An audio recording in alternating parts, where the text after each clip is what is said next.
حال ہی میں 27ویں آئینی ترمیم کے حق میں اپنا ووٹ کاسٹ کرنے والے 3 سینیٹرز کو قتل کی دھمکیاں ملنے کا انکشاف ہوا ہے، جس کے بعد سینٹ کی قائمہ کمیٹی برائے داخلہ نے متعلقہ پولیس حکام کو فوری سیکورٹی فراہم کرنے کے احکامات جاری کر دیے۔ اگلے روز داخلہ کمیٹی کے اجلاس میں تینوں سینیٹر نے جان سے مارنے کی دھمکیوں بارے باضابطہ طور پر کمیٹی کے چیئرمین کو آگاہ کیا۔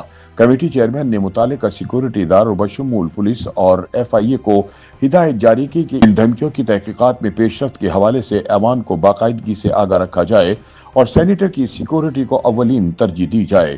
اجلاس میں بتایا گیا کہ جن سینیٹر کو دھمکیاں موصول ہو رہی ہیں، ان میں سیف اللہ ابڑو، اسلم ابڑو اور نسیمہ احسان شامل ہیں۔ تینوں اراکین نے سینٹ کی قائمہ کمیٹی برائے داخلہ کو آگاہ کیا کہ انہیں نامعلوم عناصر کی جانب سے جان سے مارنے کی دھمکیاں مل رہی ہیں، تاہم اس کے باوجود انہیں مناسب سیکورٹی فراہم نہیں کی گئی۔ بتایا گیا ہے کہ ان اراکین نے سینٹ میں سے 2 کو نامعلوم نمبروں سے فون کالز کی گئی، جبکہ 1 کو پرچی موصول ہوئی ہے۔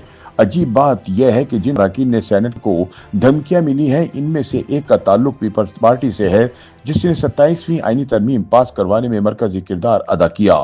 چیئرمین قائمہ کمیٹی سینیٹر شہادت ایوان نے اراکین سینٹ کی جانب سے دھمکیوں کی تفصیل سننے کے بعد حکم دیا کہ جب تک صوبائی تھریٹ اسسمنٹ کمیٹیاں ان دھمکیوں کی تحقیقات مکمل نہیں کر لیتی، آئی جی اسلام آباد، آئی جی سندھ اور آئی جی بلوچستان تینوں سینیٹر کو فوری پولیس سیکورٹی فراہم کرے۔ اجلاس میں ڈی جی ایف آئی اے راجہ رفت نے بریفنگ دیتے ہوئے یقین دہانی کروائی کہ ایف آئی اے دھمکیاں دینے والے عناصر تک پہنچنے کی پوری کوشش کر رہی ہے۔ یاد رہے کہ دھمکیوں کا شکار ہونے والے سینیٹر سیف اللہ ابڑو کا تعلق تحریک انصاف سے ہے۔ انہوں نے 27ویں آئینی ترمیم کے موقع پر پارٹی پالیسی کے برخلاف حکومت کا ساتھ دیتے ہوئے ترمیم کے حق میں ووٹ دیا تھا، جس کے بعد انہیں مخالفت کا سامنا بھی کرنا پڑا۔ انہوں نے 27ویں ترمیم کے بعد بطور رکن پارلیمنٹ استعفیٰ دینے کا اعلان کیا تھا، لیکن چیئرمین سینٹ یوسف رضا گیلانی نے ان کا استعفیٰ قبول کرنے سے انکار کر دیا۔ سینیٹر سیف اللہ ماضی میں پی ٹی آئی کے ایک فعال رکن کے طور پر مختلف پارلیمانی کمیٹیوں میں اہم کردار ادا کرتے رہے ہیں، تاہم پچھلے چند ماہ سے وہ اپنی پارٹی سے عملاً دور ہو گئے اور حکومتی لائن لے کر چلتے ہیں۔ سینیٹر سیف اللہ کے قریبی ذرائع کا کہنا ہے کہ انہیں دھمکیاں یقیناً تحریک انصاف کے حلقوں کی جانب سے موصول ہوئی ہیں۔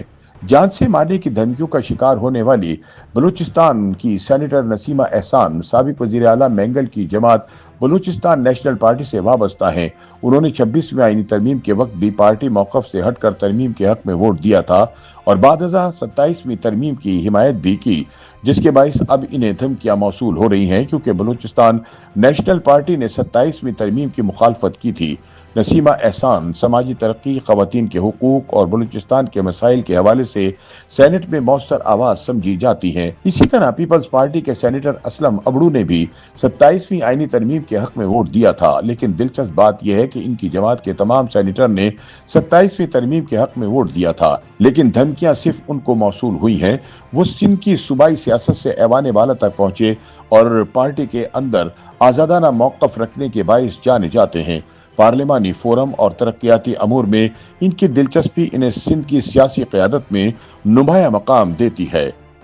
یوٹیوب پر گوگلی نیوز دیکھنے کے لیے youtube.com کی سرچ بار میں googly news T V type کریں۔ گوگلی نیوز کے پیج پر سرخ رنگ کے سبسکرپشن والے بٹن پر کلک کرنا نہ بھولیے۔ یوٹیوب پیج پر اپلوڈ ہونے والی ویڈیوز سے باخبر رہنے کے لیے بیل آئیکن پر کلک کیجیے۔ آپ کو ہر نئی ویڈیو کے بارے میں نوٹیفیکیشن موصول ہو جائے گا۔